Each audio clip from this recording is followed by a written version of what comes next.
Existe una observación bien conocida en la historia militar, a menudo atribuida al general Omar Bradley, que hoy resulta especialmente pertinente.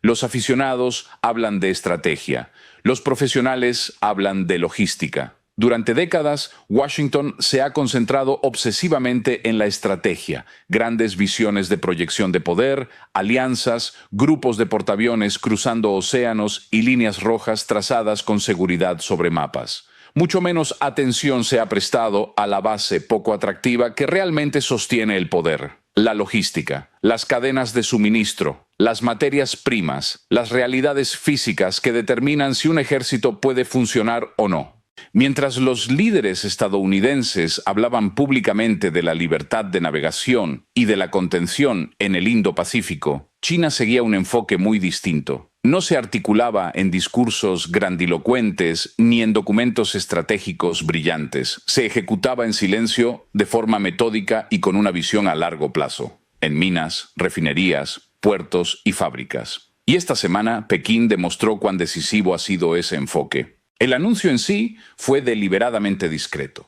No hubo conferencias de prensa dramáticas ni declaraciones de emergencia. Quedó enterrado bajo la cobertura electoral y el ruido diplomático habitual. China impuso sanciones a 9 grandes empresas estadounidenses de defensa, congelando activos y bloqueando transacciones. Pero la verdadera importancia no residía en lo que Pekín anunció, sino en lo que restringió. China endureció los controles sobre la exportación de minerales críticos, en particular el antimonio, un material raramente mencionado en el debate político, pero absolutamente indispensable para la capacidad militar moderna. El antimonio está presente en munición perforante, sistemas de visión nocturna, componentes de guiado de misiles e incluso en partes de la infraestructura nuclear. Y aquí está el dato que ha inquietado a los informes internos del Pentágono. Estados Unidos importa casi todo su antimonio procesado y la inmensa mayoría de ese suministro procede de China. En términos prácticos, esto significa que el ejército estadounidense se está preparando para un posible conflicto utilizando armas fabricadas con materiales controlados por su principal rival estratégico.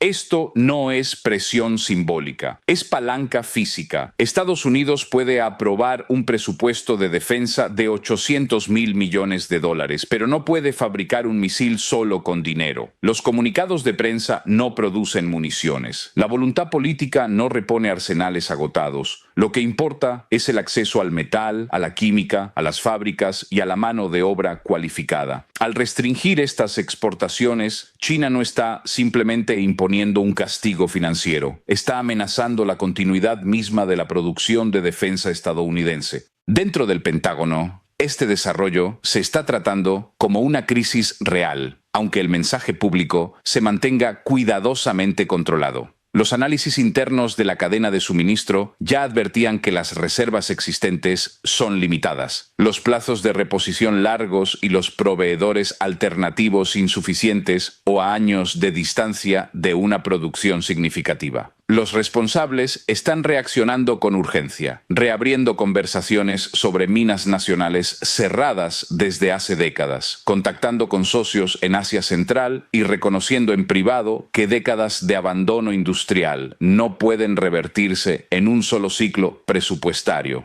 Para comprender plenamente la gravedad de este momento, es necesario ir más allá de los titulares y examinar cómo Estados Unidos se ha encorsetado a sí mismo durante los últimos 40 años. La crisis del antimonio no surgió de la nada. Es el resultado lógico de un sistema que priorizó la eficiencia financiera sobre la resiliencia física y los beneficios trimestrales sobre la seguridad nacional a largo plazo. Esta erosión de la capacidad industrial no fue accidental, fue gradual, deliberada y durante mucho tiempo políticamente celebrada. Estados Unidos no perdió su base industrial por una sola mala decisión. La desmontó paso a paso, convencido de que los mercados globales siempre proporcionarían los materiales necesarios cuando hiciera falta. El propio antimonio ilustra el problema con claridad. Estados Unidos sí posee reservas de este material. Uno de los yacimientos más importantes se encuentra en Idaho, en un lugar llamado Stibnite. Durante la Segunda Guerra Mundial, cuando la producción industrial se consideraba una necesidad estratégica y no un inconveniente regulatorio, esta mina desempeñó un papel relevante en el suministro de materiales que ayudaron a derrotar a la Alemania nazi y al Japón imperial. Hoy, ese mismo lugar es un símbolo del declive. Ha estado cerrado durante décadas. Los intentos de reabrirlo han quedado atrapados en un limbo regulatorio. Evaluaciones ambientales interminables, demandas judiciales, retrasos burocráticos y señales contradictorias del propio gobierno. Un día, Washington declara que los minerales críticos son una emergencia de seguridad nacional. Al día siguiente, el sistema regulador hace prácticamente imposible extraerlos. Esto no es protección ambiental, es parálisis institucional. Incluso si la mina se reabriera, solo se resolvería una parte del problema. La minería no es donde realmente reside el poder. El poder está en el procesamiento. Transformar el mineral en material de alta pureza, apto para uso militar, requiere infraestructuras energéticas, conocimientos químicos y capacidad industrial que Estados Unidos decidió desmantelar. Esas refinerías no desaparecieron, fueron trasladadas en gran medida a China. El resultado es una realidad casi absurda. Incluso si el antimonio se extrajera en territorio estadounidense, podría ser necesario enviarlo a través del Pacífico para su procesamiento y luego recomprarlo, siempre que Pekín lo permita. Eso no es independencia estratégica, es dependencia disfrazada de soberanía. Así es como luce un tigre de papel en el siglo XXI. Sobre el papel, Estados Unidos sigue siendo incomparable. 11 portaaviones, casas de quinta generación y un presupuesto de defensa mayor que el de las siguientes 9 potencias combinadas. Pero el poder real no se mide en presupuestos ni en presentaciones. Se mide en si las fábricas pueden operar cuando las cadenas de suministro se rompen. Y en este momento, el sistema estadounidense se rompe con facilidad. Esta vulnerabilidad lleva años siendo visible. La guerra en Ucrania la expuso con crudeza. El llamado arsenal de la democracia no puede sostener una producción a gran escala de munición básica. Los proyectiles de artillería se racionan. Los inventarios de misiles se agotan. Los plazos de reposición se extienden durante años. No se trata de fallos clasificados. Se reconocen abiertamente en audiencias del Congreso. Las causas son estructurales. Durante décadas se enseñó a la industria estadounidense que la redundancia era un despilfarro, que las reservas eran ineficientes y que las cadenas de suministro globales eran permanentes. La producción justo a tiempo se convirtió en dogma. El inventario pasó a considerarse un pasivo. La mano de obra industrial cualificada fue descartada. Cerraron fundiciones. Se desmantelaron talleres. Generaciones enteras de mecánicos, soldadores e ingenieros químicos desaparecieron del sistema. Al mismo tiempo, la Reserva Nacional de Defensa, diseñada para sostener al país en tiempos de guerra, fue vendida silenciosamente. Durante la Guerra Fría, su valor equivalía a decenas de miles de millones de dólares actuales. Hoy es solo una fracción de eso, y gran parte resulta obsoleta o inutilizable. Los gobiernos asumieron que el mercado siempre respondería, pero la guerra no respeta los mercados. En un conflicto no hay proveedores neutrales, solo aliados, rivales y puntos de estrangulamiento. China lo entendió. Mientras Occidente desmontaba su base industrial, Pekín hacía exactamente lo contrario. Invirtió de forma masiva en minería, refinado y procesamiento. Aceptó la contaminación, formó ingenieros, construyó redundancia. Aseguró cadenas de suministro no solo para el presente, sino para décadas futuras. No fue accidental, fue estrategia ejecutada a través de la logística. Por eso este momento es tan importante.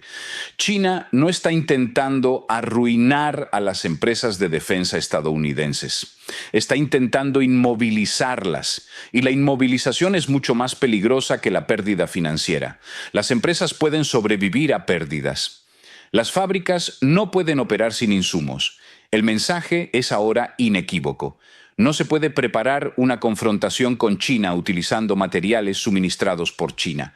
Y esa realidad ha obligado a Washington a enfrentarse a una vulnerabilidad que ya no puede seguir ignorando. Y esto, de forma crucial, es solo el comienzo. China no ha terminado de aplicar presión. Está dejando claro que la escalada puede ser gradual, selectiva y asimétrica. Todo ello sin cruzar el umbral del conflicto abierto. No es necesario lanzar misiles, no hace falta movilizar tropas, basta con ajustar licencias de exportación. Así es como se ejerce hoy el poder, silencioso, técnico y profundamente eficaz. Washington apenas empieza a comprender lo expuesto que se ha vuelto. Esto ya no es un problema exclusivamente estadounidense. Representa un cambio estructural en el equilibrio global de poder. En todo el mundo, las principales economías emergentes observan con atención. Los países del grupo BRICS, en particular China, Rusia e India, ven a un Estados Unidos que habla con soltura de estrategia, pero que tiene dificultades para asegurar los materiales necesarios para ejecutarla.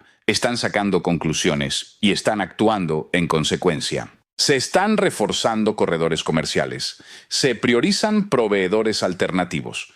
La autosuficiencia industrial se convierte en el nuevo mantra estratégico. En la práctica, ya se están sentando las bases para un mundo en el que el dominio estadounidense sobre las cadenas de suministro globales deje de darse por sentado. Dentro de Washington, el ambiente es de urgencia, incluso de pánico, aunque cuidadosamente disimulado. Los responsables políticos hablan ahora abiertamente de relocalizar industrias críticas, de ofrecer subsidios, incentivos fiscales y programas de producción de emergencia. Pero hay una realidad ineludible. El dinero no puede comprar tiempo. No se puede imprimir una mina de galio. No se puede comprimir una década de ingeniería industrial en un solo ciclo legislativo. Aunque todas las fábricas estadounidenses operaran las 24 horas del día, los conocimientos, la infraestructura y las redes de suministro perdidas durante décadas no pueden recuperarse de la noche a la mañana. Reconstruir una base industrial no es un plan de estímulo económico, es un proyecto generacional. Y mientras tanto, China mantiene el control sobre las tierras raras, el antimonio y otros minerales estratégicos. Ese control actúa como un arma silenciosa pero absoluta. No hace falta que un portaaviones zarpe. No es necesario disparar un misil. El ejército estadounidense puede ralentizarse o incluso detenerse simplemente porque las materias primas no llegan. Este tipo de palanca suele ser más precisa y a menudo más eficaz que la fuerza militar convencional. Expone los límites de un sistema que durante décadas asumió que la supremacía financiera y tecnológica podía sustituir al control material. La creencia era sencilla. Si la innovación, el diseño y el capital estaban asegurados, la producción seguiría automáticamente. Pero la producción no responde a hojas de cálculo ni a balances financieros. Responde a fábricas, refinerías, mano de obra cualificada y materias primas. Cuando esos elementos se interrumpen, toda la estructura se derrumba. Aquí es donde reside el verdadero peligro estratégico. Estados Unidos no carece de dinero, tampoco carece de ingenieros capaces. Lo que le falta es resiliencia estructural. Con el tiempo, los cimientos físicos del poder militar fueron cedidos a posibles adversarios. Una fábrica sin materiales se convierte en un museo. Una reserva vendida décadas atrás se convierte en una ilusión peligrosa. El Pentágono es plenamente consciente de esta realidad. Aunque el debate público vaya por detrás, los análisis internos se centran cada vez más en escenarios extremos. ¿Qué ocurre si los envíos de antimonio se interrumpen durante 6 meses o durante un año? Las conclusiones son claras. Se desploma la producción de munición perforante. Se paralizan los sistemas de guiado de misiles. Se agotan los equipos de visión nocturna y de designación de objetivos. En términos prácticos, el arsenal de la guerra moderna queda inoperante. La guerra en Ucrania ya ofreció una advertencia. Mostró con qué rapidez pueden agotarse las reservas occidentales y lo lentamente que pueden reponerse. Ahora imaginemos un conflicto más amplio en el que los minerales críticos se restrinjan deliberadamente. En ese escenario, ni siquiera el mayor presupuesto de defensa del mundo puede compensar la ausencia de materiales. Las sanciones y las amenazas no resuelven este problema. La guerra industrial no es guerra financiera. El dólar no puede sustituir a una refinería. Los bonos del tesoro no reemplazan a una fundición de galio. La verdad incómoda a la que se enfrenta Washington es que el poder militar real se basa en la materia, no en el dinero. Mientras tanto, el resto del mundo se está adaptando. Se acelera el acopio estratégico. Las cadenas de suministro se redirigen. Las alianzas se recalibran discretamente. La resiliencia industrial, no la palanca financiera, se está convirtiendo en la nueva moneda del poder. Para Estados Unidos, esto representa un desafío profundo, uno que no puede abordarse con discursos, presupuestos o despliegues simbólicos. Por eso, la crisis del antimonio es más que un problema de cadena de suministro. Es un ajuste de cuentas estratégico. Expone la fragilidad de un modelo postindustrial que asumió que la producción física siempre podía externalizarse sin consecuencias. En la práctica, el control de las materias primas determina cada vez más la capacidad operativa. Quienes dominan las minas, las refinerías y las plantas de procesamiento ejercen hoy una influencia decisiva incluso sobre los ejércitos más avanzados. Para Washington, ese control se está perdiendo y las implicaciones van mucho más allá de un solo mineral o de una disputa política concreta. Apuntan a un mundo en el que el poder se ejerce de forma silenciosa a través de la logística más que de la fuerza y donde la dominación se mide no por la retórica o los presupuestos, sino por la capacidad de transformar materias primas en armamento a gran escala. Las consecuencias a largo plazo de esta vulnerabilidad son las más alarmantes. Estados Unidos no puede simplemente reabrir minas y refinerías a voluntad.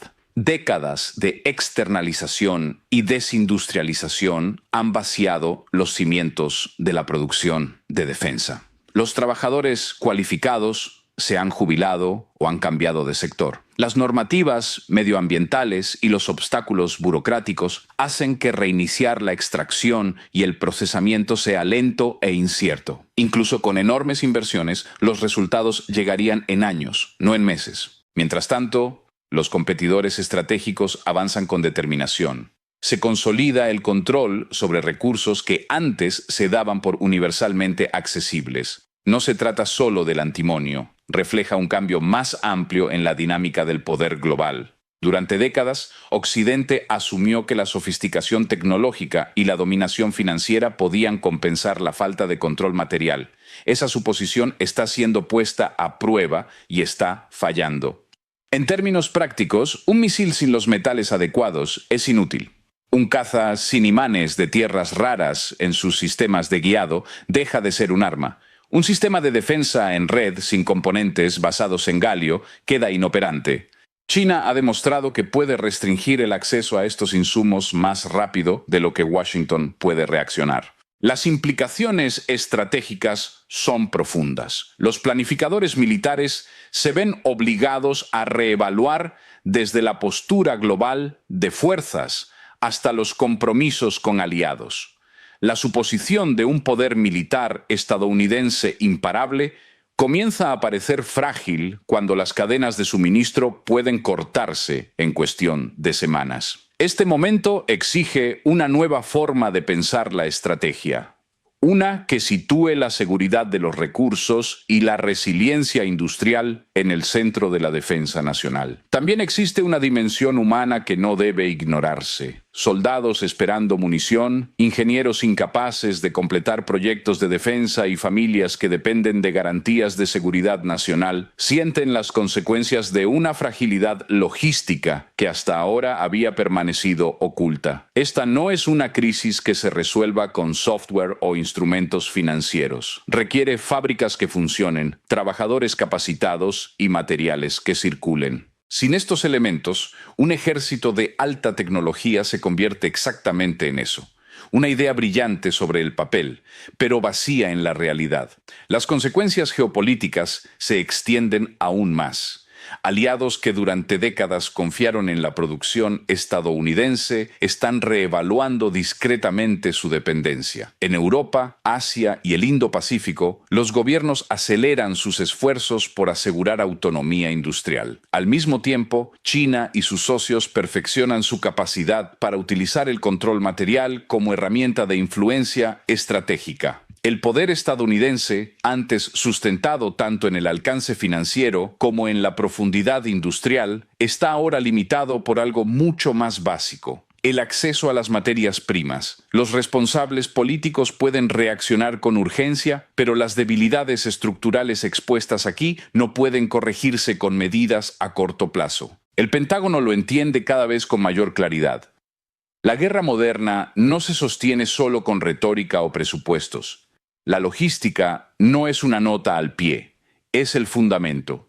Una base industrial vaciada no puede sostener un conflicto de alta intensidad, por avanzada que sea la tecnología o elevado el gasto. Cada sistema de armas, cada vehículo, cada plataforma avanzada depende de una cadena de suministro que hoy se muestra claramente frágil. Las sanciones chinas, por tanto, no son meramente económicas, son estratégicas, operativas y psicológicas. Demuestran que el verdadero poder no reside en el tamaño del presupuesto de defensa ni en el número de portaaviones, sino en el control de los materiales que hacen posible la guerra. La lección es contundente. Los imperios que descuidan los cimientos de su fuerza lo hacen bajo su propio riesgo. Las grandes estrategias, los marcos de alianzas y las doctrinas de disuasión significan poco si las minas, las refinerías y las fábricas quedan fuera del control nacional. En ese caso, el poder se convierte en una ilusión, impresionante en teoría, ineficaz en la práctica. Estados Unidos se enfrenta ahora a un ajuste de cuentas decisivo. O reconstruye su base industrial y recupera el control de los materiales estratégicos, o acepta una erosión gradual de su capacidad para convertir ambición en capacidad real. La próxima década determinará si Estados Unidos sigue siendo una potencia industrial y militar auténtica, o si se convierte únicamente en un gigante financiero, en un mundo donde el control material es la moneda definitiva del poder. El reloj ya está en marcha. Cada día que las cadenas de suministro permanecen expuestas es un día más de vulnerabilidad estratégica. Cada día que las fábricas permanecen inactivas acerca al sistema a un punto en el que el poder militar existe solo sobre el papel. Esto no es una advertencia para el futuro lejano. Es una realidad que se desarrolla ahora. La era de la dominación financiera sin control material está llegando a su fin. Ha comenzado una nueva etapa, definida por la capacidad industrial, la resiliencia logística y las naciones que saben cómo convertir materias primas en poder. Por eso, este momento es tan importante. China no está intentando arruinar a las empresas de defensa estadounidenses, está intentando inmovilizarlas, y la inmovilización es mucho más peligrosa que la pérdida financiera. Las empresas pueden sobrevivir a pérdidas. Las fábricas no pueden operar sin insumos. El mensaje es ahora inequívoco. No se puede preparar una confrontación con China utilizando materiales suministrados por China, y esa realidad ha obligado a Washington a enfrentarse a una vulnerabilidad que ya no puede seguir ignorando